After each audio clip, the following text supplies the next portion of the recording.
Hello everyone, मैं सुमित। आप सभी का मेरे यूट्यूब चैनल सैकी जीके पर स्वागत है। हम लोग पिछले क्लास में सिंधु घाटी सभ्यता यानी हड़प्पा सभ्यता को शुरू किए थे और आज के वीडियो में हम लोग इसे समाप्त करेंगे। तो चलिए आज के सेशन को शुरू करने से पहले पिछले क्लास की कुछ बातों को रिमाइंड कर लेते हैं, ठीक है।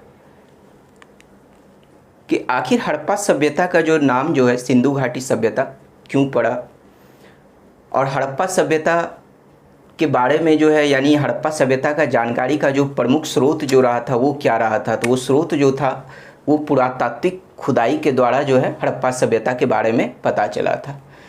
हड़प्पा सभ्यता को जो है किस काल यानी किस युग के अंतर्गत रखा जाता है, तो उसे आदि ऐतिहासिक काल के अंतर्गत यानी प्रोटो हिस्टोरिक एरा के अंतर्गत रखा गया है।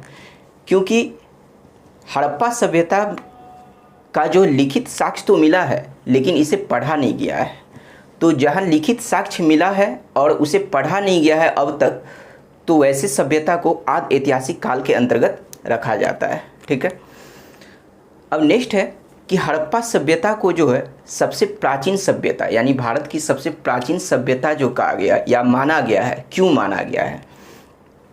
इसका प्रमुख कारक एक तरह से हम कह सकते हैं कि सटीक इसका रीजन क्या है। पुरातात्विक खुदाई के द्वारा तो हमें यह पता चला कि हड़प्पा सभ्यता के बारे में, लेकिन ऐसा सटीक रीजन क्या था जिसकी वजह से हम ये कह सकते थे कि वैदिक सभ्यता से ये पहले की सभ्यता थी, ठीक है। तो मृद भांड का जो साक्ष्य मिला था, तो वो मृद भांड जो होता था वो लाल रंग का बनाया जाता था और उस पर काले रंग का चित्र उस पर अंकित किया जाता था, ठीक है।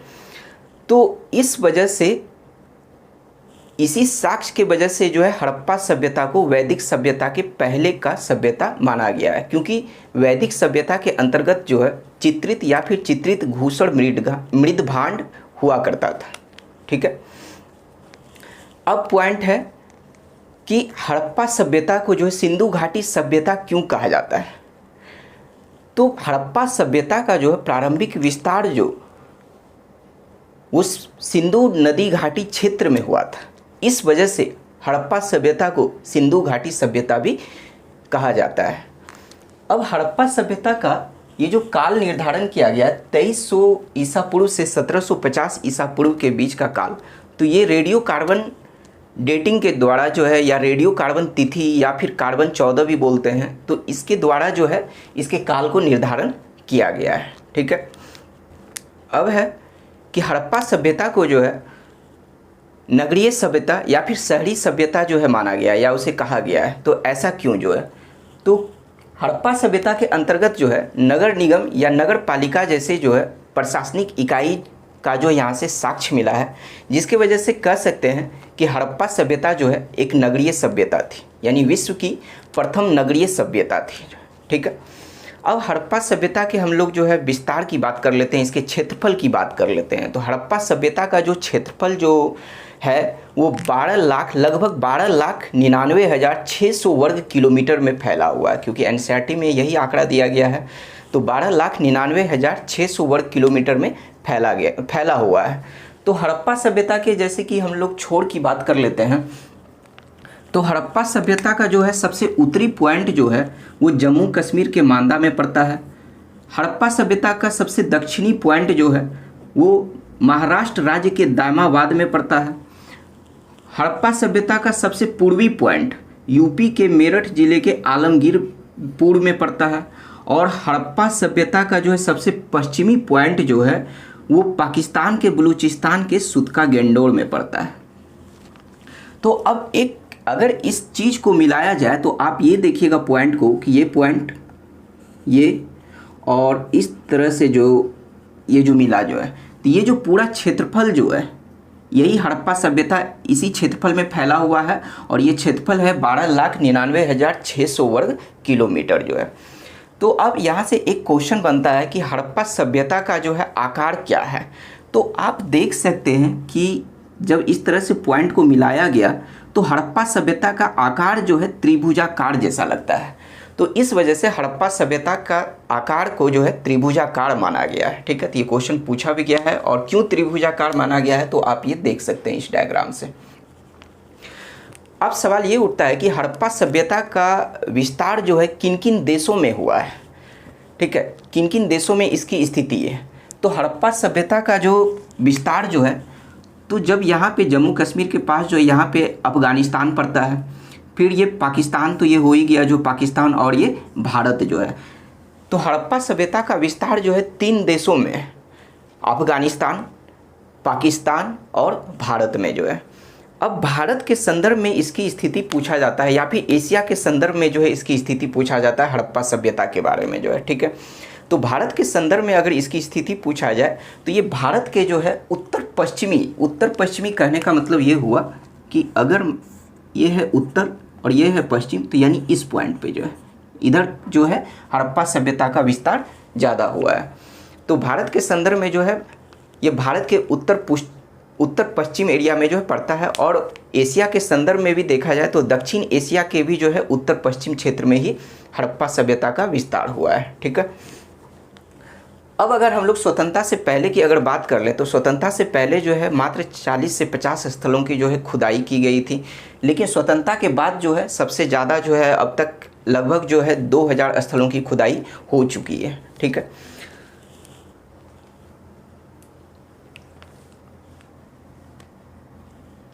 अब अगर हम लोग हड़प्पा सभ्यता के विस्तार की जैसे अगर बात कर रहे हैं, तो हड़प्पा सभ्यता का जो क्षेत्रफल जो था, तो इधर जो है मेसोपोटामिया पड़ता है, जैसे यहाँ भारत है तो यहाँ पे जो है मेसोपोटामिया की सभ्यता थी, मेसोपोटामिया में ही सुमेर की सभ्यता थी, और यहाँ पे जो है अफ्रीका में जो है मिस्र की सभ्यता हुआ करती थी, ठीक है।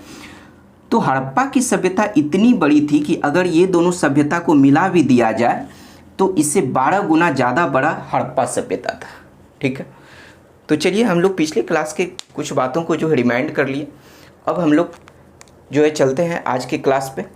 तो जब विस्तार की बात हुई तो यहीं से हम लोग नेक्स्ट आज के लेक्चर को स्टार्ट करते हैं कि हड़प्पा सभ्यता का जो प्रमुख स्थल, आज हम लोग हड़प्पा सभ्यता के अंतर्गत जो है हड़प्पा सभ्यता के अंतर्गत जो भी स्थल की खुदाई हुई है, तो ऐसे तो लगभग 2000 स्थल की खुदाई हो चुकी है, लेकिन उनमें से कुछ प्रमुख स्थल है जिससे एग्जाम में क्वेश्चन बनता है जो है, ठीक है।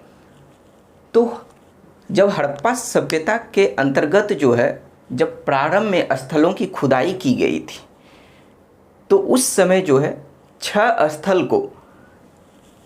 स्थल को जो है नगरों की संज्ञा दी गई थी, यानी शहरों की संज्ञा दी गई थी, लेकिन और वह 6 स्थल जो है हड़प्पा, मोहनजोदड़ो, चनहुद्रो, लोथल, कालीबंगा और बनावली। लेकिन धौलावीरा के उत्खनन के बाद जो है अब हड़प्पा सभ्यता के अंतर्गत जो है कुल 7 स्थल को जो है शहरों की संज्ञा दी गई है, ठीक है। तो चलिए हम लोग यहाँ पे कुछ प्रमुख स्थल लिए हैं जिससे कि क्वेश्चन पूछा जाता है एग्जाम में, और इसे आपको ध्यान में भी रखना है। तो हम लोग देख लेते हैं कि कैसे ये चार्ट बनाया गया है। तो इधर जो है स्थल है, ये जो है उस स्थल का जो है उत्खनन किस वर्ष हुआ है, इस कॉलम में ये है। फिर ये कॉलम में है कि उस स्थल के जो है उत्खननकर्ता कौन है, यानी किस स्थल का जो है उत्खनन जो है किसके नेतृत्व में किया गया है, ठीक है। ये कॉलम में है कि कौन सा स्थल जो है किस नदी के तट पर बसा हुआ है, और ये जो लास्ट कॉलम है कि उस स्थल का वर्तमान स्थिति को बताया गया है कि अभी उसकी वर्तमान स्थिति कहाँ है। तो चलिए हम लोग देखते हैं हड़प्पा। सबसे पहले जो है हड़प्पा स्थल जो है, क्योंकि हड़प्पा सभ्यता के अंतर्गत जो है 1921 ईस्वी में जो है सर जॉन मार्शल के नेतृत्व में सर्वप्रथम हड़प्पा स्थल की जो है खुदाई की गई थी, ठीक है। तो हड़प्पा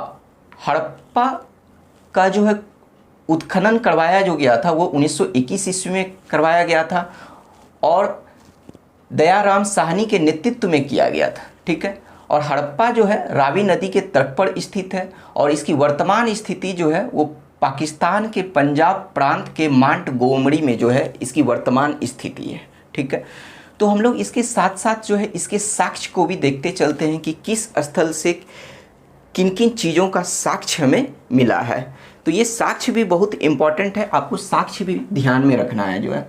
तो हड़प्पा से जो है कब्रिस्तान एच का साक्ष्य मिला है, समाधि R37 यानी R37 का साक्ष्य मिला है, और जो कि बहुत इंपॉर्टेंट है कि महिला के गर्भ से पौधे को निकलते हुए दिखाया गया है। महिला के गर्भ से पौधे को निकलते हुए दिखाया गया है, जिसे उर्वरता की देवी कहा गया है, यानी उर्वरता की देवी माना गया है। और ये जो साक्ष्य है ये हड़प्पा स्थल से मिला है। ठीक है, ये बहुत ही इंपॉर्टेंट पॉइंट है। अब नेक्स्ट हम लोग स्थल चलते हैं मोहनजोदड़ो। मोहनजोदड़ो जिसका शाब्दिक अर्थ होता है प्रेतों का टीला या फिर मृतकों का टीला। तो कई बार एग्जाम में इसका शाब्दिक अर्थ भी पूछ लिया जाता है। ठीक है, मोहनजोदड़ो का उत्खनन जो है वो 1922 में हुआ था और इसके उत्खननकर्ता थे राखल दास बनर्जी। मोहनजोदड़ो सिंधु नदी के तट पर स्थित है और इसकी वर्तमान स्थिति जो है पाकिस्तान के सिंध प्रांत के लड़काना में इसकी वर्तमान स्थिति है। ठीक है, तो हम लोग इसके साक्ष्य को देखते हैं कि मोहनजोदड़ो से हमें क्या क्या साक्ष्य मिला है। तो मोहनजोदड़ो से हमें बृहद स्नानागार मिला है। बृहद स्नानागार जो है हमें मोहनजोदड़ो से मिला है। अन्नागार जो कि मोहनजोदड़ो की सबसे बड़ी इमारत हुआ करती थी, और ये जो बृहद स्नानागार जो है इसके बारे में ऐसा माना जाता है कि जो है इसे जो है धार्मिक कार्यों के समय जो है खोला जाता था। जो है कुछ विद्वानों का मानना है कि मनोरंजन के समय खोला जाता था जो है। ठीक है, और बृहद स्नानागार के जो है मतलब कि सतह पर जो है बिटुमिन का लेप लगा दिया जाता था, जिससे कि कच्ची ईंट जो है पक्की ईंट की तरह हो जाती थी। ठीक है, अब मोहनजोदड़ो से ही पुरोहित का आवास का साक्ष्य मिला है। ठीक है, स्वास्तिक वाला मोहर ये मोहनजोदड़ो से मिला है। यहाँ पे जो भी पॉइंट है आपको बिल्कुल याद रखना है, क्योंकि यहाँ से लगभग एग्जाम में क्वेश्चन पूछा गया है। ठीक है, मलेरिया का साक्ष्य जो है वो मोहनजोदड़ो से ही मिला है। सभा भवन का साक्ष्य मोहनजोदड़ो से। कांसे की नर्तकी की मूर्ति, ये बहुत ही इंपॉर्टेंट पॉइंट है। कांसे की नर्तकी की मूर्ति का साक्ष्य जो है वो मोहनजोदड़ो से मिला है। ये पॉइंट जो बहुत बार पूछा गया है। और कांसे की नर्तकी की मूर्ति जो है ये भ्रष्ट मोम पद्धति के द्वारा बनाया जाता था, या फिर उसे चिकोटी पद्धति भी बोलते थे, क्योंकि कई बार ये भी पूछा गया है कि कांसे की जो नर्तकी की मूर्ति जो मोहनजोदड़ो से मिला है वह किस पद्धति के द्वारा बनाया जाता था। तो वो भ्रष्ट मोम पद्धति के द्वारा या फिर उसे चिकोटी पद्धति भी कहते हैं। ठीक है, उसके द्वारा बनाया जाता था। अब मोहनजोदड़ो से ही एक मूर्ति का साक्ष्य मिला है। ठीक है, एक मूर्ति का साक्ष्य मिला था जिसे चारों तरफ से कुछ जानवर घेरे हुए थे, जैसे बाघ, गेंडा, भैंसा, हाथी, और पैर के पास जो है 2 हिरन जो है इसे घेरे हुए थे। तो सर जॉन मार्शल जो है इस मूर्ति को आदि शिव कहे हैं। ठीक है, इस मूर्ति को ही आदि शिव कहे हैं, और ये कहने वाले सर जॉन मार्शल थे। भगवान शिव की पूजा का सर्वप्रथम साक्ष्य जो है अगर हमें मिला है तो वो हड़प्पा सभ्यता से ही मिला है। तो इस वजह से इस मूर्ति को आदि शिव की संज्ञा दी गई है। ठीक है, ये भी क्वेश्चन आपसे बहुत बार पूछा गया है। अब है कि सूती वस्त्र का साक्ष्य, तो ये भी मोहनजोदड़ो से ही प्राप्त हुआ है। अग्निकांड का साक्ष्य जो है ये भी जो है मोहनजोदड़ो से ही प्राप्त हुआ है। ठीक है, तो चलिए नेक्स्ट स्थल पे चलने से पहले हम लोग हड़प्पा और मोहनजोदड़ो के बारे में जो है कुछ बात और जान लेते हैं कि पिग्गट महोदय ने हड़प्पा सभ्यता की, हड़प्पा स्थल और मोहनजोदड़ो को जो है जुड़वा राजधानी माना है हड़प्पा सभ्यता के अंतर्गत जो है। ठीक है, लेकिन कुछ विद्वानों का ऐसा मानना है कि कालीबंगा जो है वो हड़प्पा सभ्यता की तीसरी राजधानी रही थी। ठीक है, तो पिग्गट महोदय जो है हड़प्पा सभ्यता के जुड़वा राजधानी माना है हड़प्पा और मोहनजोदड़ो को, और कुछ विद्वानों का ऐसा मानना है कि कालीबंगा जो है हड़प्पा सभ्यता की तीसरी राजधानी रही होगी जो है। ठीक है, नेक्स्ट स्थल चलते हैं चनहुद्रो। हड़प्पा सभ्यता के अंतर्गत जो है अधिकांश स्थलों का जो है घेराबंदी कराया गया था, लेकिन एकमात्र स्थल है जिसका घेराबंदी नहीं कराया गया था और उसका नाम था चनहुद्रो। तो यहाँ से क्वेश्चन पूछा गया है। ये चनहुद्रो जो है मोहनजोदड़ो से 134 किलोमीटर दूरी पर स्थित था जो है। ठीक है, तो चनहुद्रो ही जो है एकमात्र ऐसा स्थल था जिसकी घेराबंदी नहीं की गई थी। चनहुद्रो का उत्खनन जो है 1931 ईस्वी में जो है हुआ था और इसके उत्खननकर्ता जो थे वो जीएन मजूमदार यानी गोपाल मजूमदार थे।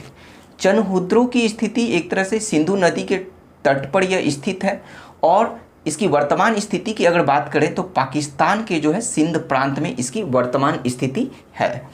तो चलिए चनहुद्रो से भी जो है हम लोग इसके साक्ष्य को देख लेते हैं कि चनहुद्रो से हमें क्या क्या साक्ष्य मिला है।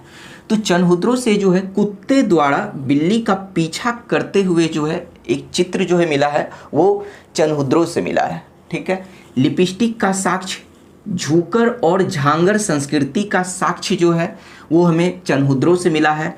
मनका उद्योग का साक्ष्य, ये क्वेश्चन पूछा गया है जो है कि मनका उद्योग का साक्ष्य जो है वो कहाँ से मिला है, तो वो चनहुद्रो से मिला है। और ये मनका का जो निर्माण जो है वो सेलखड़ी या फिर इसे इंग्लिश में स्टेटाइट बोला जाता है। तो मनका का निर्माण जो है सेलखड़ी या फिर स्टेटाइट से किया जाता था जो है। ठीक है, अब हम लोग नेक्स्ट स्थल की बात कर लेते हैं कि लोथल। लोथल जो कि बंदरगाह नगर हुआ करता था। विदेशों के साथ जो है सबसे ज़्यादा व्यापारिक कार्य जो है इसी बंदरगाह नगर से किया जाता था जो है। ठीक है, तो लोथल का जो है उत्खनन जो है 1953 से 1960 के बीच में कराया गया है और लोथल के जो उत्खननकर्ता थे रंगनाथ राव थे और लोथल भोगवा नदी के तट पर स्थित है और इसकी वर्तमान स्थिति की अगर बात करें तो ये जो है गुजरात राज्य के अहमदाबाद ज़िले में इसकी वर्तमान स्थिति है। ठीक है, अब हम लोग लोथल से जो है साक्ष्य को देख लेते हैं कि लोथल से हमें क्या क्या साक्ष्य मिला है। तो लोथल से हमें चावल का साक्ष्य मिला है, फारस की मोहर का साक्ष्य मिला है, गोदीबाड़ा बंदरगाह का साक्ष्य मिला है, हवन कुंड का साक्ष्य मिला है। ये पॉइंट बहुत बार पूछा गया है कि हवन कुंड का साक्ष्य कहाँ से मिला है, तो वो लोथल से मिला है। ठीक है, हाथी दांत का पैमाने का साक्ष्य, मिस्र की मम्मी का साक्ष्य जो है वो भी हमें लोथल से मिला है। पंचतंत्र की चालाक लोमड़ी का चित्र जो है, ये भी क्वेश्चन बहुत बार पूछा गया है कि पंचतंत्र की चालाक लोमड़ी का चित्र का जो साक्ष्य जो मिला है वो भी हमें लोथल से ही मिला है। गुड़िया उद्योग का साक्ष्य, चक्की के 2 पार्ट का साक्ष्य, ये सब जो है लोथल से मिला है। तो इसे आप 1 से 2 बार जब देखिएगा तो ये आपको याद हो जाएगा कहानी के तौर पे जो है। ठीक है, चलिए नेक्स्ट पॉइंट पे हम लोग चलते हैं। नेक्स्ट स्थल है कालीबंगा। कालीबंगा का शाब्दिक अर्थ होता है काले रंग की चूड़ी। तो कालीबंगा का जो है उत्खनन जो हुआ था वो 1961 ईस्वी में हुआ था और इसके उत्खननकर्ता थे बीबी लाल और बीके थापर। कालीबंगा जो है वो घग्गर नदी के तट पर स्थित है और इसकी वर्तमान स्थिति की अगर बात कर ली जाए तो ये राजस्थान राज्य के गंगानगर जिले में इसकी वर्तमान स्थिति पड़ती है। ठीक है, तो चलिए हम लोग देखते हैं कालीबंगा के साक्ष्य को जो है। तो कालीबंगा से जो है ये जूता हुआ खेत या फिर हलकुंड भी बोला जाता है। तो आप लोग इस बार जो 66वीं बीपीएससी जो हुआ था तो आप उसमें ये क्वेश्चन देख सकते कि ये क्वेश्चन पूछा गया था कि जूता हुआ खेत का साक्ष्य जो है वह किस स्थल से प्राप्त हुआ था, तो वो जो है कालीबंगा से प्राप्त हुआ था। और इस बार का एसएससी सीजीएल में भी ये क्वेश्चन पूछा गया था जो है। ठीक है, तो ये बहुत इंपॉर्टेंट पॉइंट है। तो साक्ष्य को आपको लगभग सारे साक्ष्य को याद रखना है क्योंकि अगर आप एक भी पॉइंट को छोड़ते हैं तो एग्जाम में किस पॉइंट से आ जाएगा ये आपको नहीं पता रहेगा। ठीक है, तो जूता हुआ खेत को ही हलकुंड भी बोलते हैं। तो इसका साक्ष्य जो है कालीबंगा से मिला है।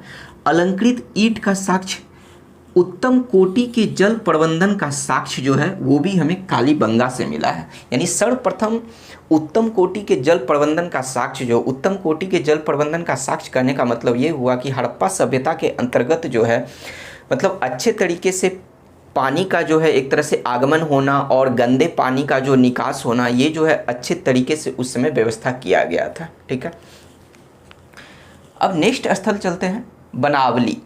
बनावली का जो है उत्खनन जो हुआ था वो 1973 से 74 के बीच में हुआ था और इसके उत्खननकर्ता थे आरएस बिष्ट। बनावली जो है रंगोई नदी के तट पर स्थित है और यह इसकी वर्तमान स्थिति की अगर बात की जाए तो हरियाणा के हिसार जिले में इसकी वर्तमान स्थिति है। ठीक है, बनावली से अब हम लोग साक्ष्य को देख लेते हैं। तो बनावली से जो है उत्तम कोटि का जौ का साक्ष्य जो है हमें बनावली से मिला है और मिट्टी का बना हुआ हल, यहाँ पे है कि जूता हुआ खेत या फिर हल कुंड। ये हल कुंड और मिट्टी का बना हुआ हल, ये दोनों अलग अलग पॉइंट है। तो मिट्टी का बना हुआ हल जो है ये हमें बनावली से जो है प्राप्त हुआ है जो है, ठीक है। नेक्स्ट स्थल है धौलावीरा। धौलावीरा एकमात्र स्थल जिसे 3 भागों में विभाजित किया गया था और वर्तमान में धौलावीरा सबसे बड़ा स्थल है। तो एक क्वेश्चन ये पूछा गया है कि वर्तमान में हड़प्पा सभ्यता के अंतर्गत जो है सबसे बड़ा स्थल कौन सा है, तो वो हो जाएगा धौलावीरा। धौलावीरा का उत्खनन जो है 1990 से 1991 के बीच में किया गया था। इसके उत्खननकर्ता थे RS बिष्ट। यह मानहर या फिर उसे मानसर नदी भी बोला जाता है, मानहर या मानसर नदी के तट पर स्थित है। और इनकी वर्तमान स्थिति की अगर बात किया जाए तो गुजरात के कच्छ में इनकी वर्तमान स्थिति है, ठीक है। अब धौलावीरा से हम लोग इसके साक्ष्य के बारे में जो है जानकारी ले लेते हैं कि उत्तम कोटि के जल प्रबंधन का साक्ष्य जो है, तो हम लोग एक पॉइंट ये यहाँ भी देखे थे कि उत्तम कोटि के जल प्रबंधन का साक्ष्य जो है वो कालीबंगा से मिला था। तो यहाँ 2 पॉइंट है कि एक क्वेश्चन ये पूछा जाता है कि सर्वप्रथम जो है उत्तम कोटि के जल प्रबंधन का साक्ष्य जो है वो हमें कहाँ से मिला था, तो वो जो है कालीबंगा से मिला था। लेकिन अगर ये पूछा जाए क्वेश्चन कि वर्तमान में जो है, वर्तमान में उत्तम कोटि के जल प्रबंधन का साक्ष्य जो है वो हमें कहाँ से मिला है, तो वो उसका आंसर होगा धौलावीरा जो है। तो आपको दोनों पॉइंट पे ध्यान रखना है कि सबसे पहले का अगर साक्ष्य पूछे तो वो हो जाएगा कालीबंगा, लेकिन अगर वर्तमान की स्थिति में पूछा जाए तो उसका आंसर होगा धौलावीरा जो है।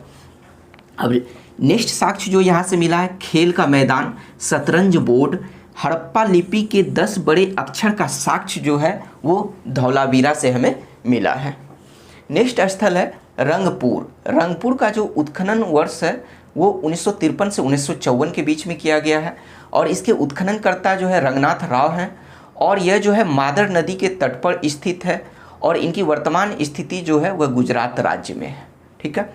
रंगपुर से भी हम लोग कुछ साक्ष्य को देख लेते हैं कि रंगपुर से जो हमें साक्ष्य मिला है, धान के भूसी का जला हुआ ढेर का साक्ष्य जो है, यानी धान का भूसी का जब जल जाता था तो उसका ढेर जो जमा हो जाता था तो उसका साक्ष्य जो है हमें वो रंगपुर से मिला है। नेक्स्ट स्थल है सुरकोटदा। इसका उत्खनन जो है 1964 से 1967 के बीच में कराया गया था। इसके उत्खननकर्ता थे जगपति जोशी। यह सरस्वती नदी के तट पर स्थित है और इनकी वर्तमान स्थिति जो है गुजरात राज्य में है। तो इसके साक्ष्य को देख लेते कि यहाँ से हमें क्या साक्ष्य मिला है, तो घोड़े के अवशेष का साक्ष्य। ये क्वेश्चन भी बहुत बार पूछा गया है कि घोड़े के अवशेष का साक्ष्य जो हमें किस स्थल से मिला है, तो वो हो जाएगा सुरकोटदा से मिला है। नेक्स्ट स्थल है रोपर या फिर इसे रूपनगर भी बोला जाता है। तो स्वतंत्रता के बाद जो है, अगर ये क्वेश्चन पूछा जाता है कि स्वतंत्रता के बाद जो है सबसे पहले किस स्थल की खुदाई की गई थी, तो उसका नाम है रोपर या फिर इसे रूपनगर भी बोला जाता है। और एक क्वेश्चन यहाँ से फिर और बनता है कि अगर स्वतंत्रता के बाद सबसे अधिक किस राज्य में हड़प्पा सभ्यता के अंतर्गत स्थलों की खुदाई की गई है सबसे अधिक स्वतंत्रता के बाद, तो वो आंसर होगा गुजरात राज्य। अगर पहला स्थल पूछे स्वतंत्रता के बाद तो रोपर या फिर रूपनगर, सबसे अधिक खुदाई किस राज्य में हुई तो उसका आंसर होगा गुजरात राज्य में। तो इसका उत्खनन जो है 1955 में हुआ था और इसके उत्खननकर्ता थे YD शर्मा यानी यज्ञदत्त शर्मा। यह सतलज नदी के तट पर स्थित है और वर्तमान में इसकी स्थिति जो है पंजाब राज्य में है। तो यहाँ से भी हम लोग देख लेते हैं एक साक्ष्य जो कि बहुत इंपॉर्टेंट है कि मालिक के शव के साथ कुत्ते को दफनाना जो है, ये साक्ष्य जो है वो रोपर से या रूपनगर से हमें मिला, यानी मालिक के शव के साथ जो कुत्ते को भी दफन कर दिया जाता था, ठीक है। नेक्स्ट स्थल है, लास्ट स्थल कुणाल। कुणाल जिसका उत्खनन जो है 1968 में किया गया था। इसके उत्खननकर्ता थे सूरजमान और यह सरस्वती नदी के तट पर स्थित है। इसकी वर्तमान स्थिति जो है हरियाणा राज्य के हिसार जिले में जो है इसकी वर्तमान स्थिति है। और यहाँ से एक साक्ष्य जो कि मिला है चांदी के 2 मुकुट का साक्ष्य जो है, चांदी के 2 मुकुट का साक्ष्य जो है हमें कुणाल स्थल से मिला है। तो इस तरह से हम लोग हड़प्पा सभ्यता के अंतर्गत जो कुछ प्रमुख स्थल को देखे और उस प्रमुख स्थल से हमें क्या क्या साक्ष्य मिला है, हम लोग इस बातों को भी जान गए हैं।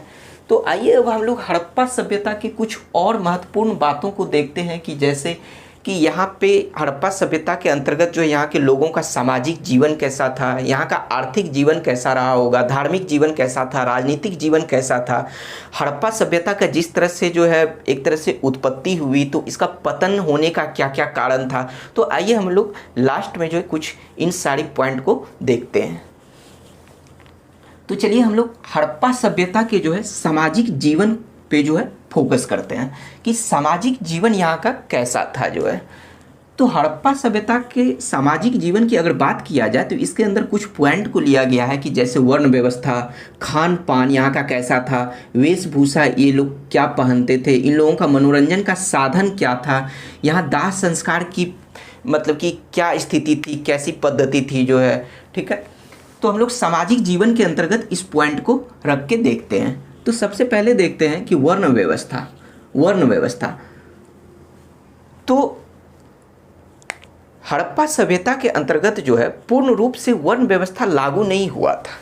ठीक है, लेकिन फिर भी जो है पुरोहित, योद्धा, व्यापारी और श्रमिक का साक्ष्य जो है हमें मिला है। पूर्ण रूप से जो है वर्ण व्यवस्था नहीं लागू होते हुए भी हमें इन चारों का जो है साक्ष्य मिला है। हम लोग वर्ण व्यवस्था को और भी अच्छे तरीके से समझेंगे जब हम लोग वैदिक काल को शुरू करेंगे, यानी वैदिक सभ्यता को जब हम लोग शुरू करेंगे तो वहाँ पे हम लोग वर्ण व्यवस्था को डिटेल से समझेंगे जो है। अब नेक्स्ट बात कर तो वर्ण व्यवस्था के अंतर्गत जो यहाँ पे एक और पॉइंट की बात करते हैं कि यहाँ का सामाजिक जीवन के अंतर्गत जो बातें थी कि यहाँ का समाज जो था वो मातृसत्तात्मक था जो है। ठीक है, अब यहाँ के खान पान की अगर बात किया जाए तो हड़प्पा सभ्यता के लोग जो है वो शाकाहारी भी हुआ करते थे और मांसाहारी भी हुआ करते थे, लेकिन 9 प्रकार के फसल के बारे में जो है जानकारी प्राप्त हुआ है और जिसमें से सबसे प्रमुख खाद्य पदार्थ की अगर बात की जाए तो वो था जौ और गेहूं। अब अगर हड़प्पा सभ्यता के लोगों की वेशभूषा की बात की जाए तो इस सभ्यता के लोग जो थे वो सूती और ऊनी वस्त्र पहना करते थे, सूती और ऊनी वस्त्र पहना करते थे। अगर क्वेश्चन ये पूछा जाता है कि कपास का सर्वप्रथम उत्पादन जो है किस सभ्यता के लोगों ने किया था, तो इसका आंसर होगा हड़प्पा सभ्यता के लोगों ने सर्वप्रथम कपास का उत्पादन किया था। ठीक है, अब हम लोग ये थोड़ा सा बात जान लेते हैं कि कपास को किसकी जगह पर क्या क्या बोला जाता था। तो कपास को भारत में तो जो है कपास ही बोला जाता था। मेसोपोटामिया में भी जो है मैंने आपको बताया कि जो है यहाँ पे जैसे कि भारत था तो यहाँ पे जो है जैसे मेसोपोटामिया था जिसे कि अभी वर्तमान में इराक बोला जाता है। ठीक है, तो मेसोपोटामिया में भी जो है इसे कपास ही बोला जाता था, लेकिन सिंधु और यूनान में जो है कपास को सिंडोन कहा जाता था। ठीक है, तो यहाँ से एक पॉइंट को याद रखना है कि कपास को सिंडोन जो है कहाँ कहा जाता था, तो यूनान या फिर सिंध में जो है कहा जाता था। ठीक है, अब इन लोगों के मनोरंजन का क्या क्या साधन था, तो इन लोगों का मनोरंजन का जो सबसे प्रमुख साधन था वह पासा खेलना था। इनके मनोरंजन का सबसे प्रमुख साधन ये हुआ करता था। ठीक है, अब यहाँ पे इनके मनोरंजन का जो साधन जो था वह बृहद स्नानागार था। तो इस बात पर हम लोग चर्चा कर लिए कि मोहनजोदड़ो से इसका साक्ष्य मिला था बृहद स्नानागार का, कि कुछ विद्वानों का यह मानना है कि धार्मिक कार्यों के समय इसे खोला जाता था, बट कुछ विद्वानों का यह भी मानना है कि इसे मनोरंजन के समय भी खोला जाता था जो है। ठीक है, और इनके मनोरंजन का पासा खेलना, बृहद स्नानागार में जाने के अलावा इनका जो है मनोरंजन का और भी एक साधन था पशु पक्षियों की लड़ाई को देखना जो है।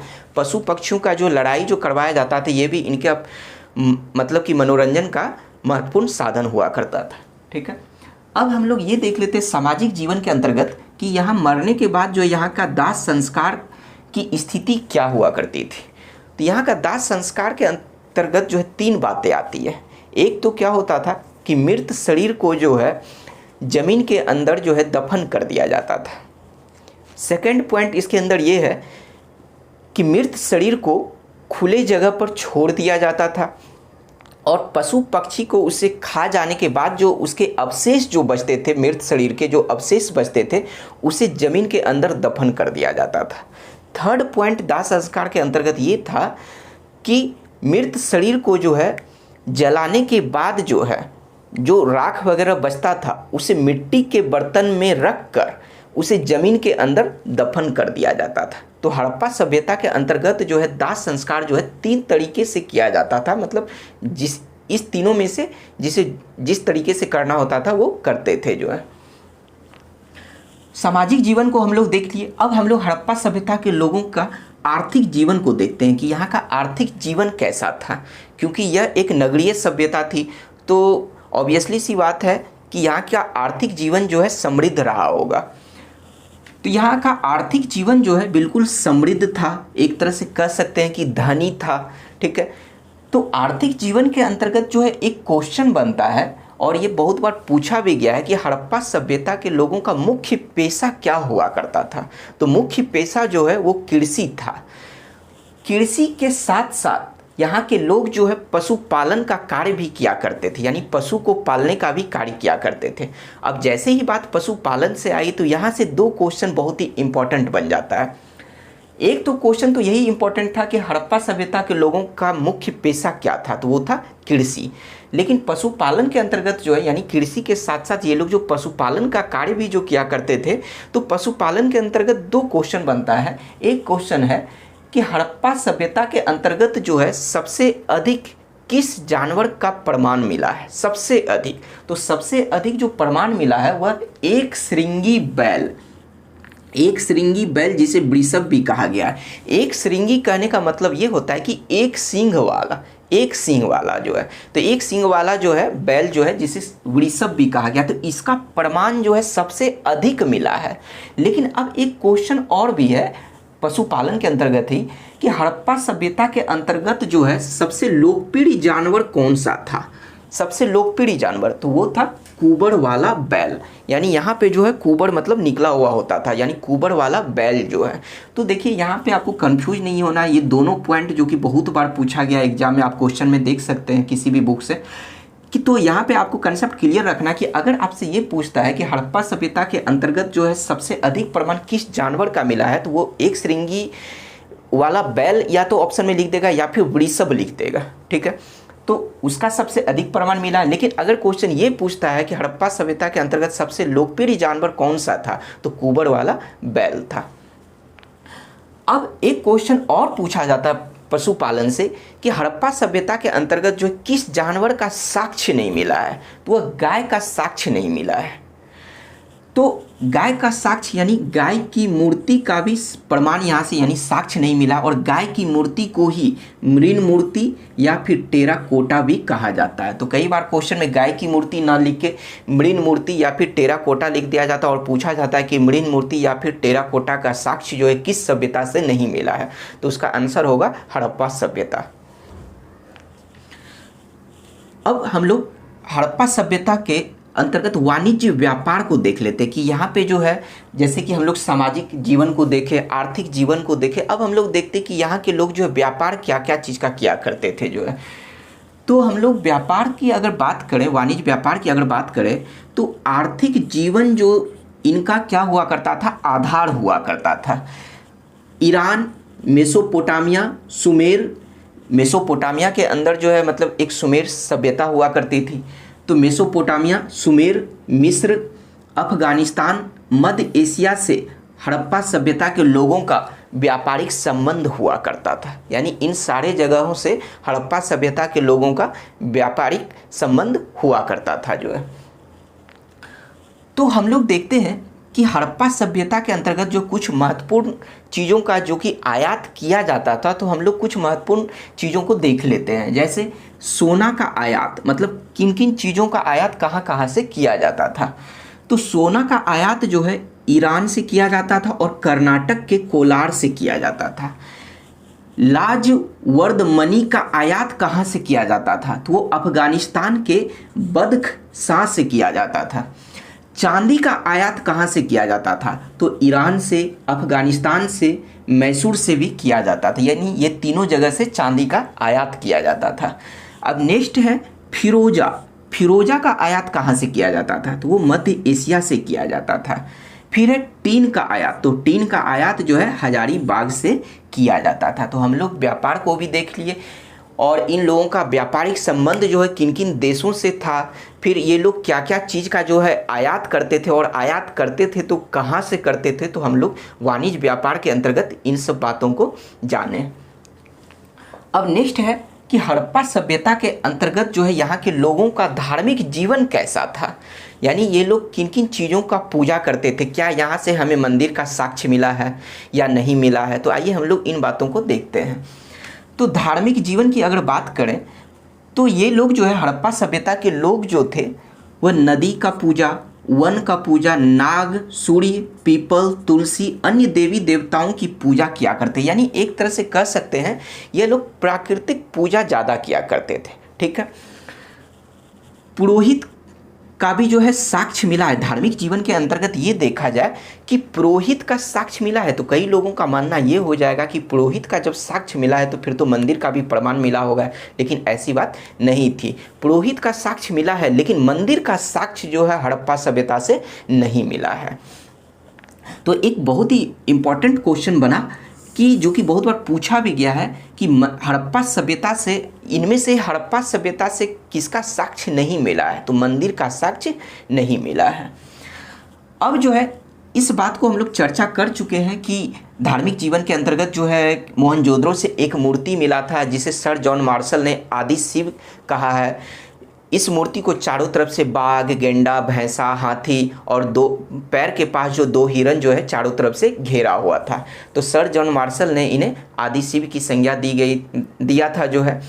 और हड़प्पा सभ्यता में ही जो है सबसे पहले जो भगवान शिव की पूजा की गई थी, जो ऐसा माना गया है जो है। तो चलिए अब धार्मिक जीवन के अंतर्गत जो है कुछ और बातों को देख लेते हैं कि हड़प्पा सभ्यता के अंतर्गत जो है अधिकांश स्थल से, जैसे कि हम लोग ये सब स्थल देखे हैं, तो अधिकांश स्थल से ताबीज का जो है प्रमाण मिला, यानी ताबीज का साक्ष्य मिला है। तो इस आधार से हम लोग कह सकते हैं कि हड़प्पा सभ्यता के लोग जो है अंधविश्वासी हुआ करते थे।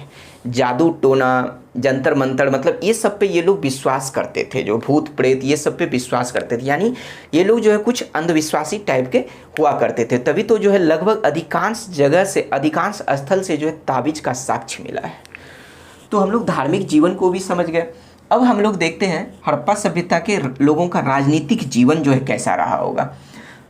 तो हड़प्पा सभ्यता के अंतर्गत जो है राजनीतिक जीवन का प्रमाण नहीं मिला है। तो अब सवाल ये उठता है कि आखिर में हड़प्पा सभ्यता जो कि एक नगरीय सभ्यता थी जहाँ से नगर पालिका का साक्ष्य मिला है, तो यहाँ पे मतलब कि फिर शासन व्यवस्था कैसे चलती थी। ठीक है, क्योंकि राजनीतिक जीवन का तो यहाँ प्रमाण मिला नहीं है, तो यहाँ पे जो है नगर निगम या फिर नगर पालिका के माध्यम से जो है व्यापारी वर्ग के लोगों के द्वारा जो है शासन व्यवस्था को चलाया जाता था, यानी नगर पालिका या नगर निगम के माध्यम से ही व्यापारी वर्ग के लोग जो है यहाँ के शासन व्यवस्था को चलाते थे।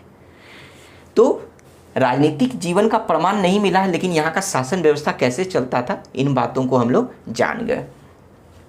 अब कुछ अन्य पॉइंट को हम लोग देख लेते हैं जो कि एग्जाम के पॉइंट ऑफ व्यू से इम्पोर्टेंट है कि हड़प्पा सभ्यता के अंतर्गत जो है सबसे अधिक किस रंग का प्रयोग किया जाता था। तो सबसे अधिक जो है लाल रंग का प्रयोग किया जाता था, क्योंकि हम लोग देखे थे कि हड़प्पा सभ्यता को जो कि वैदिक सभ्यता से भी पहले की सभ्यता जो कहा गया वो मृदभांड के साक्ष्य पे ही बोला गया था। और चूँकि मृदभांड जो मिला था वह लाल रंग का था और उस पर काले रंग का चित्र अंकित किया गया था जो है। तो हड़प्पा सभ्यता के अंतर्गत जो है सबसे अधिक जो है लाल रंग का प्रयोग किया जाता था। यहाँ पे अगर लकड़ी के पाइप का प्रयोग भी जो है सबसे अधिक किया जाता था, पानी का जो है अच्छे तरीके से जो है निकास करने के लिए जो है। और यहाँ पे जो है हड़प्पा सभ्यता के अंतर्गत जो है माप तौल के लिए बाट का प्रयोग किया जाता था, जिसका अनुपात जो है वह 16 था। अब हम लोग इसके पतन को, ये सब बातों को देखते हुए अब लास्ट पॉइंट आता है कि हड़प्पा सभ्यता का पतन आखिर में कैसे हुआ।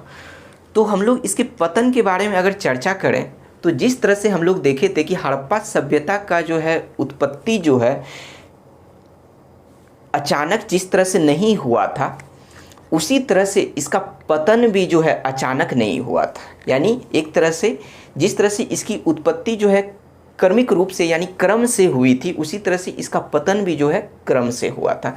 तो इसके पतन के बारे में जो है बहुत सारे विद्वानों के बीच जो है मतभेद है। तो हम लोग देखते हैं कि कौन से विद्वान जो है उनका मत क्या रहा है इनके पतन के बारे में जो है, ठीक है, हड़प्पा सभ्यता के पतन के बारे में जो है। तो हम लोग देखते हैं कि सर जॉन मार्शल, पहला नाम इन्हीं का आएगा क्योंकि इन्हीं के नेतृत्व में जो है सर्वप्रथम 1921 में जो है हड़प्पा सभ्यता की खुदाई हुई थी, इसलिए हर जगह जो सबसे पहला नाम इन्हीं का आएगा। तो सर जॉन मार्शल का ये मानना है हड़प्पा सभ्यता के पतन के बारे में कि यहाँ की प्रशासनिक शिथिलता जो है स्टार्ट हो चुकी है, यानी यहाँ का जो है प्रशासन जो चलाने का जो काम जो हो रहा था वो एक तरह से धीरे धीरे शिथिल होता हुआ चला गया होगा, ठीक है। नेक्स्ट जो है ऑरेल स्टाइन, इनका मानना है कि जलवायु परिवर्तन की वजह से सिंधु घाटी सभ्यता का जो है पतन हो गया होगा, यानी जलवायु परिवर्तन हुआ होगा, क्लाइमेट चेंज हुआ होगा और उस वजह से जो है मतलब सिंधु घाटी सभ्यता जो है वह समाप्त हो गया होगा जो है। मार्टिमर व्हीलर का ये मानना है कि विदेशी आक्रमण या फिर आर्यों के आक्रमण के वजह से सिंधु घाटी सभ्यता या फिर हड़प्पा सभ्यता का समाप्त हो गया होगा, यानी उसकी समाप्ति हो गई, अंत हो गया होगा जो है। फिर है अर्नेस्ट मैके, अर्नेस्ट मैके का मानना है कि बाढ़ आया होगा, बहुत ही व्यापक लेवल पे जो बाढ़ आया होगा और हड़प्पा सभ्यता का पतन हो गया होगा बाढ़ के वजह से जो है। जॉन कैनेडी का मानना है कि अग्निकांड और मलेरिया के वजह से जो है हड़प्पा सभ्यता का पतन हो गया होगा, यानी अग्निकांड यानी आग लग गया होगा पूरे सभ्यता के अंतर्गत, ये पूरे स्थल में ही जो आग लग गया होगा, या फिर जो है मलेरिया के द्वारा जो है इन लोगों का समाप्ति हो गया जो है। नेक्स्ट है डेल्स, तो डेल्स का मानना है कि जल धारा परिवर्तन के कारण जो है इस सभ्यता का अंत हो गया होगा, यानी जल का धारा जो है मान लीजिए अगर इधर से चल रहा है तो उसकी स्थिति बदल गई होगी और उस रास्ते में जो है हड़प्पा सभ्यता का स्थल सब पड़ता होगा और इस वजह से इसका पतन हो गया। तो इस वजह से हम लोग ये कह सकते हैं कि इसके पतन के बारे में एक सटीक कोई भी चीज़ नहीं कहा जा सकता है, क्योंकि हर विद्वानों का जो है अलग अलग मत है। तो इसके पतन के बारे में हम लोग सटीक कोई भी बात नहीं कर सकते हैं, क्योंकि हो सकता है कि अलग अलग क्षेत्रों में जो है अलग अलग कारणों के द्वारा जो है उसका पतन होते चला गया होगा। मान लीजिए कि किसी स्थल में जो है कुछ अलग रीजन रहा होगा, कुछ स्थल में जो है कुछ अलग रीजन रहा होगा, तो इस तरह से धीरे धीरे हड़प्पा सभ्यता का पतन हो गया होगा जो है, ठीक है। तो आज हम लोगों का जो है हड़प्पा सभ्यता जो है पूर्ण रूप से समाप्त हो गया है। अब आप लोग हड़प्पा सभ्यता से क्वेश्चन बनाइए और आप लोगों को पता चलेगा कि जो है इससे लगभग क्वेश्चन जो है मतलब सारे क्वेश्चन जो है आपके सोल्व हो रहे हैं जो है। तो अब हम लोग वैदिक सभ्यता को जो है शुरू करेंगे। तो चलिए मिलते हैं अगले वीडियो में, तब तक के लिए आप खुश रहिए, हैप्पी रहिए, थैंक यू।